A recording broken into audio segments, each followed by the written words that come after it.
భర్త వల్లే భార్యకు మనసు గాయమైనప్పుడు ఆవిడ కుటుంబంలో తన పనిపాట్లు మానదు గాని, తన బాధని, తన అలకని, తన ఇబ్బందిని భర్తతో మాట్లాడకుండా వ్యక్తపరుస్తుంది. అది సర్వసాధారణంగా జరిగేది. ఈ బాధతో, ఈ మానసిక సంబంధమైన ఆ అనుబంధంతో సంబంధం లేని వాళ్ళు మాట్లాడకపోతే పో నాకేం నష్టం అంటారు.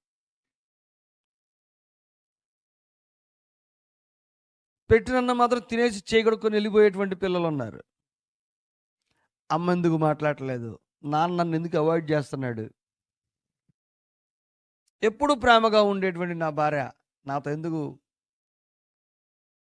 దూరంగా ఉంటా ఉంది, లేకుంటే నా భర్త ఎందుకొని నా పట్ల అభిమానాన్ని కనపరచవలసినందుగా కనపరచకుండా దూరంగా ఉంటున్నాడు. ఇది మనసును చాలా కృంగజేస్తుంది.